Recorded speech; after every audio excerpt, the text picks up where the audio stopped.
Kęstučio laidotuvės. Narsų į Kęstutį ir jo sūnų Vytautą Jogaila klastingai suėmė ir laikė uždaręs Krėvos pilies požemiuose. Ta žinia žaibo greitumu aplėkė visą Lietuvą, aukštaičius ir žemaičius, keldama neapsakomą skausmą viso krašto gyventojams. Visi gerbė ir mylėjo narsų ir kilnų valdovą, tačiau baimė, pasipiktinimas ir kerštas perpildė visų širdis, kai išgirdo, kad Kęstutis Jogailos įsakymų jo bernų ir kryžiuočių knechto Krėvos pilies požemiuose pasmaugti. Išsigando Jogailas savo begėdiško darbo, sudrebėjo didžiojo kunigaikščio soste prieš žmonių kerštą ir sumanė nuslėpti savo dėdės nužudymą, iškilmingai jį palaidodamas.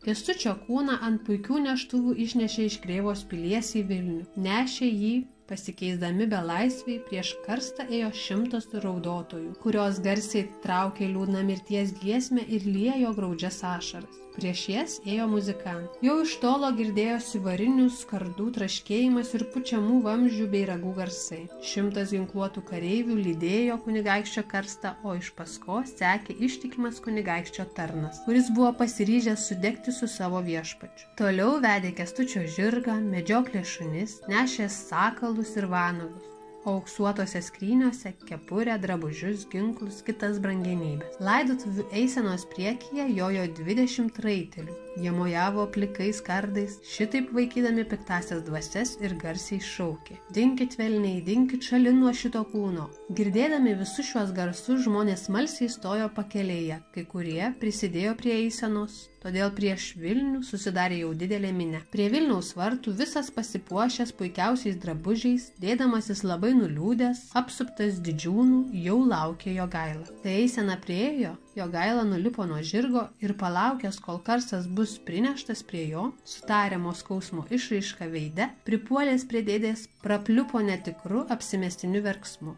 Netrukus Kęstučio kūną įnešė į Vilniaus pilį. Ten jį aprengė žėrinčiais šarvais, apjuosė aukso diržu, apsiautė purpuriniu apsiaustu ir užmovė kunigaikščio kepurę. Kad nesimatytų smaugimo žymių, ant kaklo apvyniojo baltą rankšluostį, į kurį buvo įdėta pinigų, kad velionis galėtų susimokėti už įėjimą į kitą pasaulį. Taip papuoštą Kęstutį įnešė į salę ir pasodino sostą. Šalia buvo pastatytos statinės su midumi ir alumi. Nors ir negyvas, Kęstutis atrodė labai oriai, kaip tikras valdovas. Tada atvėrė pilies vartus, kad visi galėtų ateiti su Kęstučiu atsisveikinti. 5 dienas minios žmonių plaukė į pilį. Labiausiai gedintis apsimetė Jogaila. Tuo metu Šventaragio slėnyje krovė aukštą laužą, ant kurio turėjo sudeginti didžiojo kunigaikščio Kęstučio palaikus. 6 dieną minios žmonių pripildė ne tik Šventaragio slėnį, bet ir aplinkinius kalnus. Iškilminga eisena išėjo iš pilies ir tylinčių žmonių lydima prisiartino prie laidojimo vietų. Kęstutis su visu sostu užkėlė ant laužo. Šalia sudėjo visus kunigaikščio daiktus. Prasidėjo laidotuvių apeigos, jos truko ilgai. Tačiau nelauktai iš vakarų pusės pradėjo kilti didžiulis tamsus debesis. Jogaila su savo parankiniais neramiai stebėjo juostant į dangų ir skubino greičiau baigti apeigas. Tačiau apeigos dar buvo tik įpusėjusios. Iš Perkūno šventyklos ilga eilė ėjo šventikai.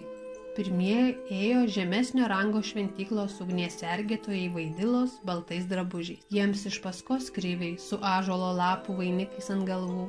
Taip pat baltais apsiaustais, apačioje žvėrių kailiais apsiūtais. Kiekvienas iš jų rankoje turėjo ilgą viršuje riestą lazdą. Pats paskutinis 2 aukštesnių krivių lydimas ėjo krivių krivaitį, vyriausias Lietuvos šventikas. Vienoje rankoje jis laikė trišakę lazdą, kitoje Perkūno šventykloje nuo ugnies įžiebtą žibintą. Kai eisena priartėjo prie laužo, krivių krivaitis žemai nusilenkė mirusiam valdovui. Tada nusilenkė visi kiti kriviai ir Vaidilos. Paskui krivių krivaitis iškilmingų balsų pradėjo kalbėti. Jis pasakojo visus kunigaikščio žygdarbius, visus nuopelnus Lietuvai. Valandėlę patylėjo, žiūrėdamas į dangų, tarytum kažko ieškodamas dangaus platybės. "Matau tave, narsusis didvyris," taiga vėl prabilo.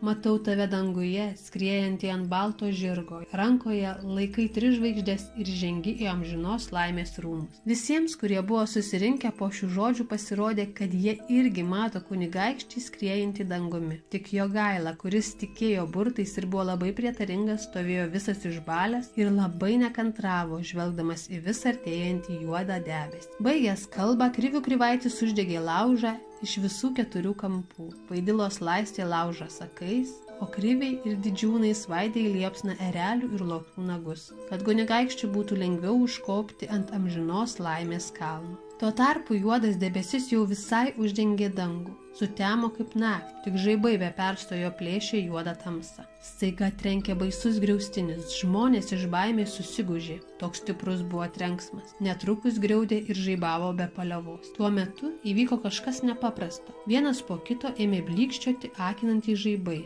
Griaustinis dundėjo be paliovos. Tuo metu ėmė verti žemė. Jie atsivėrė toje vietoje, kur liepsnojo laidotuvių laužas. Po kelių akimirkų laužas su sostu ir jame sėdinčiu Kęstučiu dingo žemės gelmėse. Žemė iš karto vėl užsivėrė, lyg nieko nebūtų įvykę. Šis vaizdas taip išgąsdino žmonės, kad visi klykdami išsibėgiojo, o dvariškiai leisgyvį Jogailą paskubomis nunešė į pilį. Tik Kriviai ir Vaidilos, lyg niekur nieko, be menkiausių baimės pėdsakų ramiai grįžo į šventyklą, kad ten pasimelstų ir padėkotų galingam žaibų ir griausmų valdovui Perkūnui, kuris visų akivaizdoje priėmė Kęstutį.